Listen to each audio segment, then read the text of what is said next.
Car dealerships across America are in all-out panic mode right now. They are facing a problem that they have not seen in years, which is that they have too many cars and not enough buyers. Sounds a lot like what the housing market is shaping up to be. In fact, the car market is kind of like trending 6 months to a year ahead of the housing market, and it looks like we're going to see a lot of parallels between the two. But right now what's happening is inventory is piling up at major auto dealerships across the nation like CarMax and AutoNation, and we're going to break down what's going on for you. Take a look at this. The average car now sits on a dealership lot for 48 days before it's sold, and that's up from just 31 days a year ago.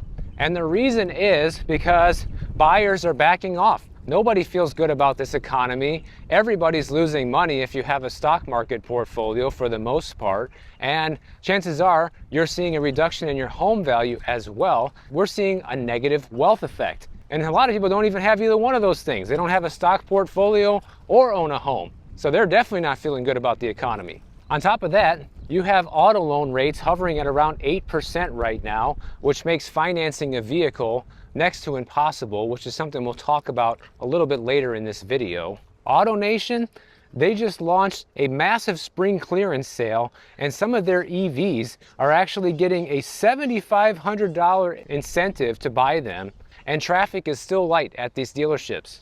CarMax also reported one of the largest drops in sales that they've ever seen, and they blame it on an affordability crisis, that people just cannot afford these cars, and they can't afford it either way, whether you're talking financing or paying cash. Now, used car prices have been coming down. They are down 9% year over year, but even with that drop, the cost of financing is still keeping a lot of buyers on the sidelines, which is exactly what we're seeing happen with real estate. In markets where prices are coming down, they are still not buying because the financing costs combined with the ownership costs of owning a home are just too high right now. Dealerships are also seeing a rise in repossessions, especially among subprime borrowers, and that's a real red flag for the car market right now. And if consumer demand keeps weakening, automakers might have to start pulling back on production. And when you take a look at this chart of the inventory for the car market and how long these cars are sitting on the market, it just is super crystal clear what's going on. We're just in this market where there's too much supply and not enough qualified demand. And really, if you're in the market to buy a car in 2025, it's actually a pretty good year for you, and it can bring some pretty big discounts. And I have talked about this before on the channel, and people think that I'm basically lying about this somehow or whatever, thinking that I'm spreading misinformation. So I want to show you some proof. Here are a couple example emails I got from some of the local Jeep dealerships here in Miami just last week. Take a look at this one from Hollywood Jeep. Brand new 2024 Jeep Gladiators. Financing up to 25% off of retail or 2.9% APR for 72 months, guys. 25% off retail pricing on these vehicles. Jeep Aventura. They have employee pricing right now. You pay what Stellantis employees are paying. You can buy a 2024 or 2025 model vehicle and get up to $18,000 off of a brand new Jeep right now. You're telling me that's not a significant discount? I mean, it's not going to get much better than that until they start giving it away, guys, really. But I've had people challenge me and say, hey, show me where I can get a car for 15 or 20% off a brand new car right now.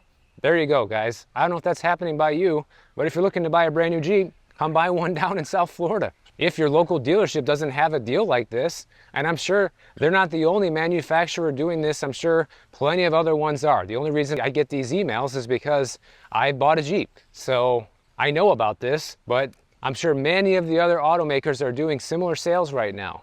Let's face it, we all use the internet these days, and the problem is every time you want to go onto a website or use a new service or app, you always have to agree to those service terms and conditions. And if you don't agree, you don't get to use that website, app, or whatever. Well, that's why today this video is sponsored by Delete Me. Because Delete Me is a hands-free subscription service that will remove your personal information that's being sold online, and Delete Me's privacy experts remove you from hundreds of data brokers all year long. A lot of these companies are collecting your information, like your name, your address, your marital status, your past addresses, different things about you, which they then can turn around and sell themselves, or they turn it over to data brokers who sell that information for a profit. So if you're somebody who is tired of being forced to share all of your personal information with these faceless companies online, make sure you sign up for Delete Me and get 20% off your Delete Me subscription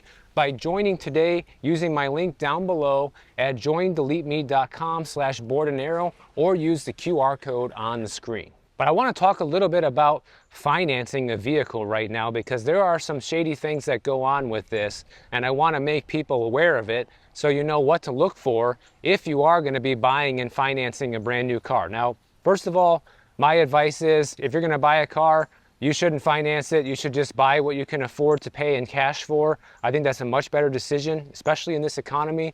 But if you don't want to listen to that and you're definitely going to finance, make sure you know this stuff.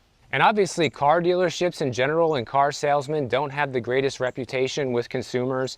About 76% of Americans don't believe car dealers are honest about pricing. And that's not really a huge surprise. I even had a snafu with the car dealership here when I bought my Jeep a couple of years back. But about 1/3 of people report experiencing issues like deceptive selling, hidden fees, or dishonest salespeople. And the hidden fees is one that I experienced. Because what happened to me is when I bought my Jeep, I bought it brand new a couple years back, and I traded in my previous Jeep that we also owned outright. I made a custom order from the factory, so it took a few months to get the car, right? And they gave us the quote, everything, how much it's going to cost and all of this. Well, come to find out, whenever we went to actually go buy the car and it was ready and do the trade-in and everything like that, they assumed, they never asked this was never part of our agreement, that we were going to finance the brand new car. And I said, no, we're not financing it. We're going to trade this one in and we're going to pay cash for the difference. And they were stunned. They couldn't believe it, because probably most people don't do that anymore, right? And they said, well, we gotta go back and revisit this. And then they wanted to charge us like an extra $5,000 or $6,000 because we were not going to finance the car. And I basically told them to get lost. We're not going to buy the Jeep. We're just going to leave. And then they said, no, we're going to wait. We'll hold on. We'll go back and talk to the manager and all this. So they ended up fixing it and letting us get the vehicle for what we were supposed to get it for. And basically how they made that work is they couldn't actually lower the price of the vehicle, but they increased how much they gave us for the trade-in. So it ended up all being the same in the end. But that was a huge surprise and an example of a dealership here being dishonest, basically telling you have to finance this car or you can't get it for this price. But before you buy a car, it's a good idea to double check the paperwork, okay? You should punch the numbers of the car you're buying into a loan calculator, and if the math doesn't add up after you negotiate a price and work out the terms of a loan, it's a sign that something's not right. And if you end up, caving on the spot and buying a car that you really can't afford, and agreeing to a higher payment than you originally anticipated because you kind of feel the pressure from the salespeople, this can have detrimental effects on the rest of your finances. Another thing that you should be doing is you should already know more or less the car's value before you buy any type of vehicle, regardless if it's used, brand new, or whatever. You should know the fair market you should be paying for this vehicle. There's all kinds of things out there, guys. There's Car Gurus, there's Kelley Blue Book, there's Edmunds, there's millions of different things you can use to kind of evaluate a car. And just by knowing the ballpark of what a vehicle should be worth, then you can get an idea of what you should be paying for it. And if you're looking at overpaying, that's a clear sign you should be walking away. And that kind of leads straight to the next point, is that you should also set a budget and stick to it, which kind of goes back to not being pressured to have a higher payment than you anticipated, because that's going to throw off the rest of your finances, and then you're going to have to take away from something else in your life in order to make this higher than anticipated car payment. And listen, guys, these car salesmen guys deal with this every day, and 28% of them reportedly try to trick people into a deal. They try to make you think you're getting a better deal than you really are, and what ends up happening is you, the customer, ends up getting screwed in the end. So if you feel pressured by the salesman and the payment's higher, the price is higher, something's off, walk away, go somewhere else, start all over, guys. There's plenty of that car out there. You'll find a different one. Just like when it comes to buying a house, don't do anything stupid. And here's a tip for you as well. You can ask the dealer for what's called a truth in lending disclosure. And the reason why you want this is to make sure there's no fine print or hidden fees in the sales agreement. About 30% of Americans spotted hidden fees in their paperwork after agreeing to a price. And you can avoid this by asking for the Truth in Lending Act disclosure.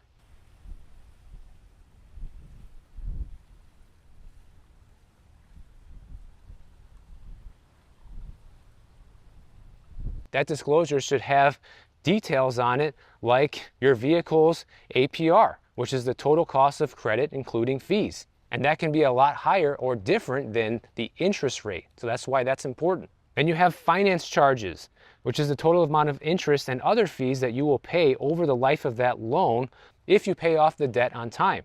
And this helps you understand the total cost that you are actually committing to when you finance this car. Also, it will clearly outline the amount you are financing, which is the amount you are actually borrowing. And also another important part of this disclosure is the total payments, which is the total amount you'll have paid by the end of your loan.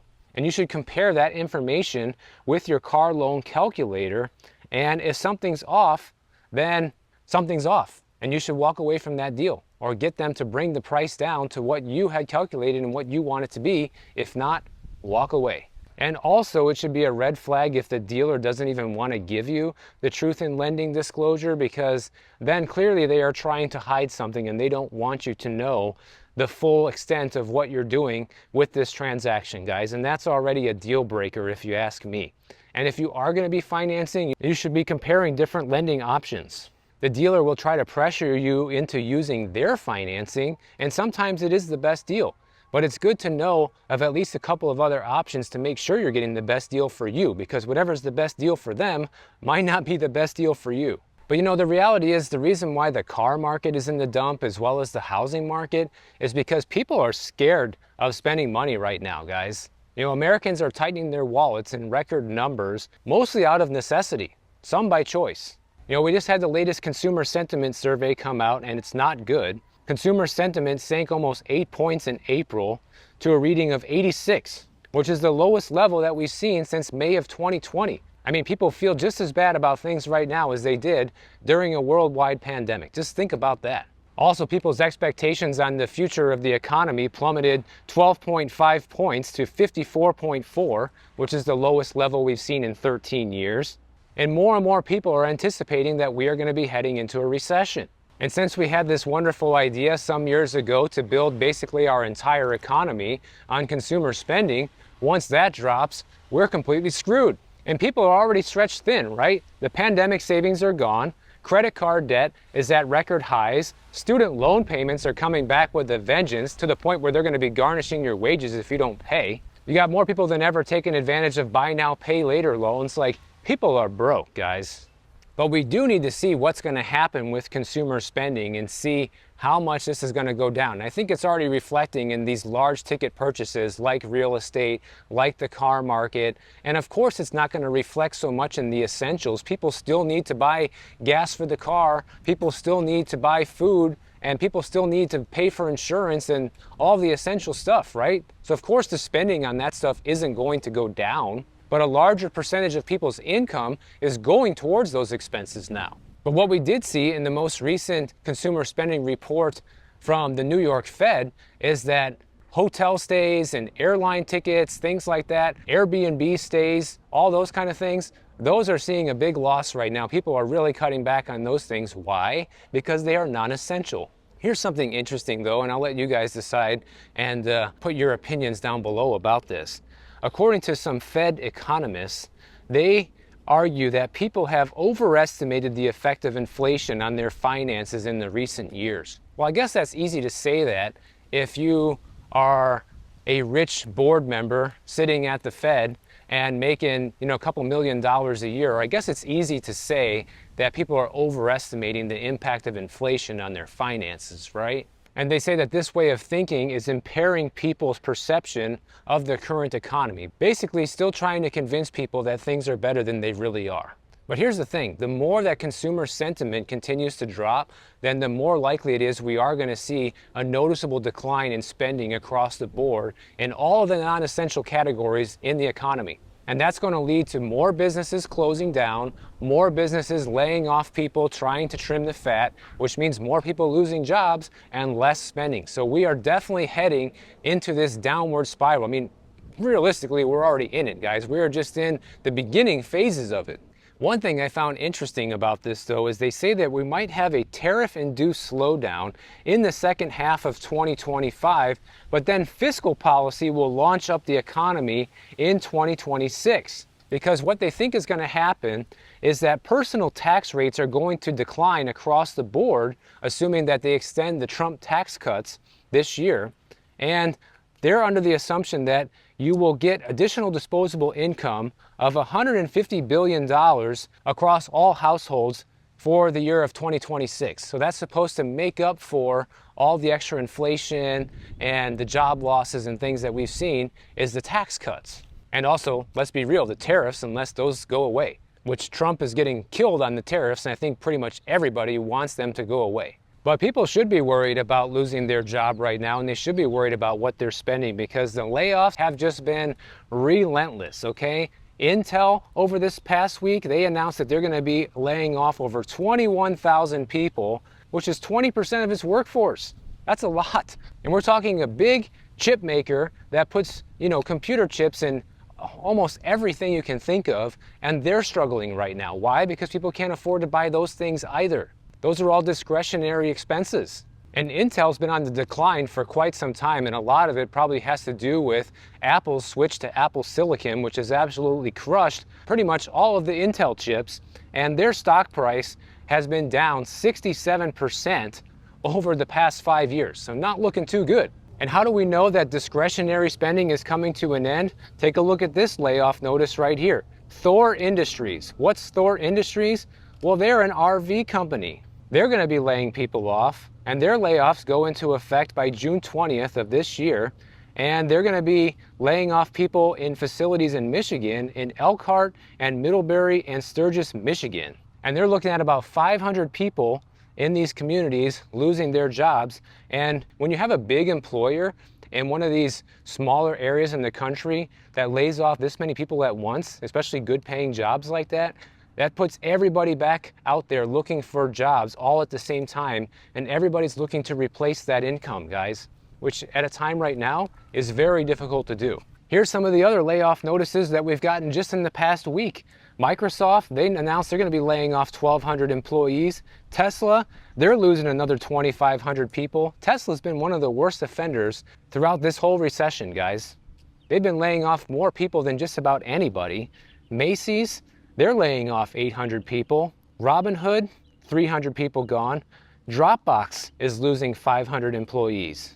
So even these well-to-do, high-paying jobs are not immune to this economic downturn. In fact, if you have one of those well-to-do, high-paying jobs, you're probably higher up on the chopping block than somebody working a more low-wage job right now. So yeah, I guess it's not a huge surprise that car dealerships are panicking and homes aren't selling. But I encourage everybody to kind of twist your view and twist your thinking on all of this for a little while and start thinking of these changes as a positive for our future. Because in order for us to see any semblance of normal like we saw before the pandemic, a lot of these things are gonna have to change. You're gonna have to see unemployment go up. You're gonna have to see home prices and car prices come down. And yeah, are people gonna suffer along the way? Absolutely, guys. And that's unfortunate. But there's nothing that can be done because most people are wrapped up into this awful system where you're at the mercy of your employer or bad decisions that your employer made. Or maybe you're just in an industry and have your own business right now that relies heavily on discretionary spending. It's a non-essential. That's why if you ever are thinking about starting a business, you should highly consider starting a business that is something that's always going to be in need. Something that's evergreen, a service or a product that people are going to need for as long as they live. That's something that's a lot more recession proof than, say, owning an Airbnb business, for example. So there are things you can do, and people do get hit when these recessions hit. But you have to understand that it's just a necessary part of the cycle. There's not much you can really do about it besides try to prepare your family, your finances, and your household for it. So if you enjoyed this video, make sure you are subscribed to the channel. And if you don't want to wait for my next video to come out, check out this one on the screen right over here, and I'll see you in the next one.